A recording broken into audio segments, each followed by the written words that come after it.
এই যে মানুষ এভারেস্টের চূড়ায় উঠছে, মঙ্গল গ্রহে থাকার পরিকল্পনা করছে, অসীম সাহস নিয়ে দুর্গম সব জায়গায় তাদের পদচিহ্ন রাখছে, এতে আসলে লাভ কি হয়?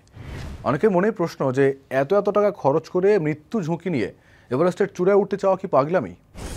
এভারেস্ট সহ আরও অনেক দুর্গম পর্বতের চূড়ায় ওঠা অর্জন কিনা এ নিয়েও অনেকের প্রশ্ন তুলছেন। অনেকে আবার এভারেস্ট জয় করতে হলে একজন পর্বতারোহীকে আসলে কী রকম দুঃসহ এবং রোমাঞ্চকর অভিজ্ঞতার মধ্য দিয়ে যেতে হয় সে বিষয়েও গুরুত্ব দিচ্ছেন। এভারেস্টে উঠতে আসলে কী পরিমাণ অর্থ খরচ হয়, পর্বতারোহীরা আসলে কি করে, এসব নিয়েই আমাদের আজকের সারমর্ম। সঙ্গে আছি আমি ফয়সাল আহমেদ পিয়াস।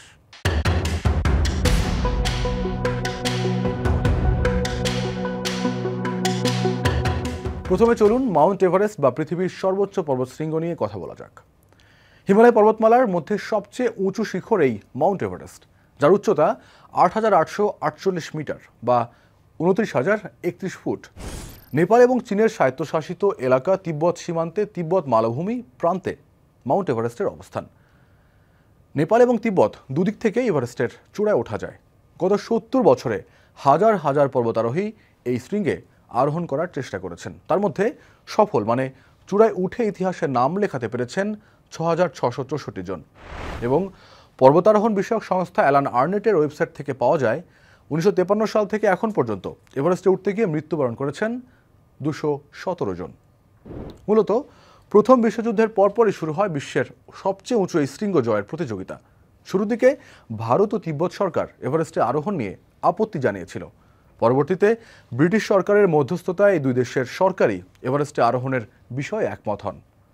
সকল প্রতিকূলতা শেষে রয়্যাল জিওগ্রাফিক সোসাইটির অর্থায়নে গঠিত এভারেস্ট কমিটির অধীনে ১৯২১ সালে কর্নেল সি.কে. হাওয়ার্ড বেরি প্রথম অভিযান শুরু করেন। দলে ছিলেন জর্জ ম্যালরি এবং অন্যান্যরা। ১৯২৪ সালে অরভিন ম্যালরি প্রথম এভারেস্ট জয় করেন, কিন্তু সেই সাফল্য দাবি করার জন্য জীবিত ফিরে আসতে পারেননি দুজনের কেউই।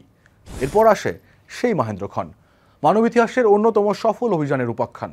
১৯৫৩ সাল ২৯ মে সকাল ১১টায় নিউজিল্যান্ডের এডমন্ড হিলারি তার দ্বিতীয় প্রচেষ্টা এবং নেপালের শেরপা তেনজিং নোরগে তার সপ্তম প্রচেষ্টা ইতিহাসে প্রথমবারের মতো এভারেস্ট জয় করেন এবং স্বাভাবিকভাবেই ফিরে আসেন।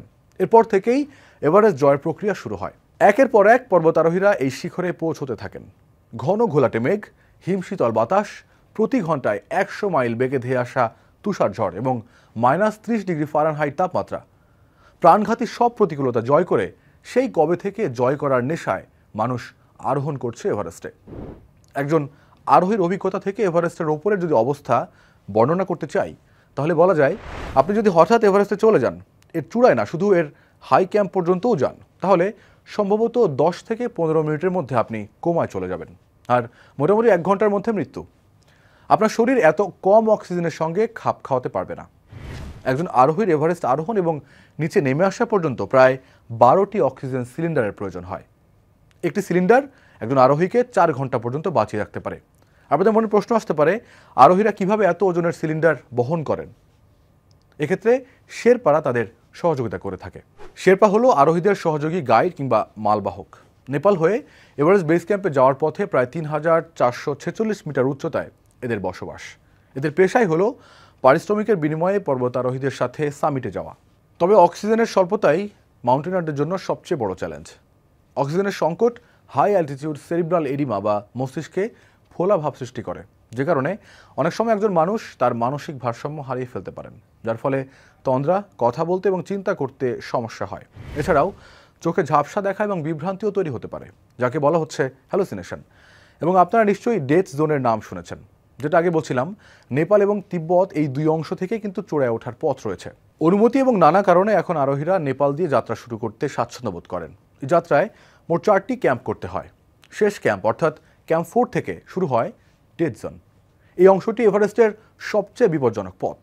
এখানে অক্সিজেনের মাত্রা 40% নিচে নেমে যায়। এখানে মোটামুটি 200 জনের একটি অভিযাত্রী দল রাতেই সামিট অর্থাৎ চূড়ার দিকে রওনা হন। বলা যায় এখানেই একরকম ট্রাফিক জ্যামের মতো একটা অবস্থা তৈরি হয়। সময়ের সাথে অক্সিজেনের ভারসাম্য রক্ষা করতে নির্দিষ্ট সময়ে এই পথ পাড়ি দিতে হয়। এর ব্যতিক্রম হলে মৃত্যু। এবং এভারেস্টের সবচেয়ে বেশি মৃত্যু হয় এই ডেথ জোনেই।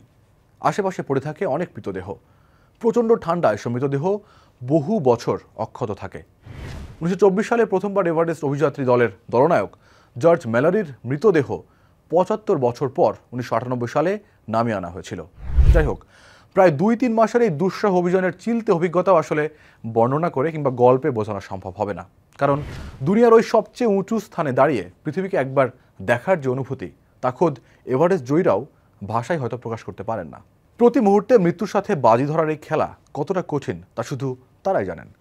সম্প্রতি বাবর আলীর এভারেস্ট জয়ের পর সামাজিক যোগাযোগ মাধ্যমে অনেকেই মন্তব্য করছেন, একজন ব্যক্তির এভারেস্ট জয় করা কি আসলে জাতির গর্ব কিনা, কিংবা কিভাবে এত এত টাকা খরচ করে আসলে মৃত্যুর সাথে বাজি ধরাটা এটা কতটুকু যুক্তিযুক্ত। দেখুন, মাউন্টেনারিং বা পর্বতারোহণ এক ধরনের এক্সট্রিম স্পোর্টস। এরকম অনেক গেমই আছে যেগুলো আসলে প্রাণঘাতী, যেমন ধরুন মোটর স্পোর্টস, বুল ফাইটিং, উইংস্যুট ফ্লাইটিং এবং আরও অনেক, এবং এমনকি ক্রিকেট ফুটবলও তো আসলে মৃত্যুর ঘটনা ঘটে। যদিও পর্বতারোহণ এগুলোর চেয়ে অনেকটাই আলাদা ব্যাপার। প্রকৃতির সাথে বোঝাপড়া এবং অজানা অদেখাকে জয় করার যে দুর্দমনীয় ইচ্ছার সফল বিজয় একজন মানুষকে কতটা আত্মবিশ্বাসী করতে পারে সেটা আপনি কোনো পর্বতারোহীর সঙ্গে কথা বললেই বুঝতে পারবেন। আর মানুষ হিসেবেও এনারা অসাধারণ। যাই হোক, এখন জাতীয় গর্বের প্রসঙ্গে আসে। বহু আগে থেকেই বাঙালি জাতিকে বহির্বিশ্ব ছোট চোখে দেখত। এখন অনেক দেশে এমন অনেক মানুষ আছে যারা বাংলাদেশকে তৃতীয় বিশ্বের দেশ হিসেবে দেখে।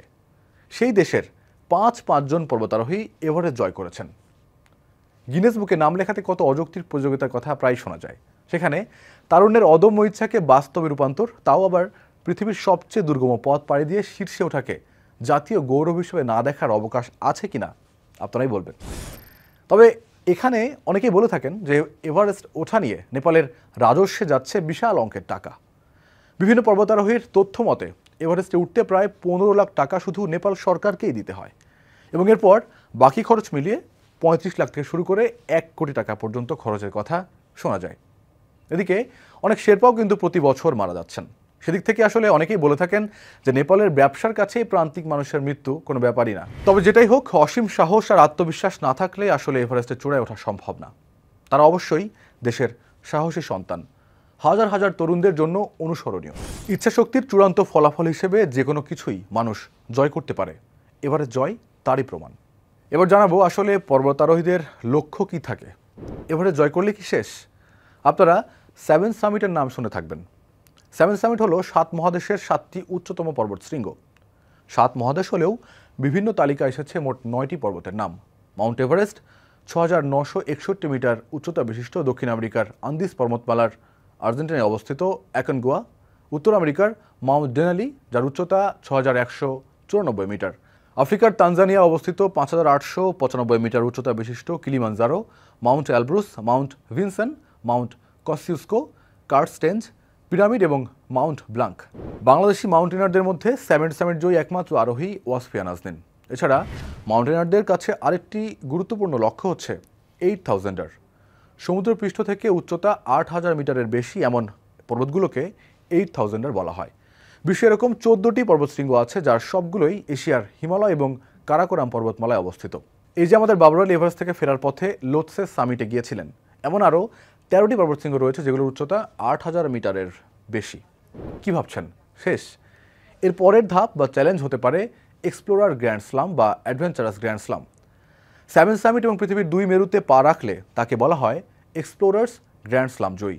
যেমন ধরুন, সবশেষ 2017 সালে মারিন মিনামোয়া নামে জাপানিজ একজন এক্সপ্লোরার গ্র্যান্ড স্ল্যাম জয় করেছেন। দেশের তরুণরা এভাবে এগিয়ে যাক।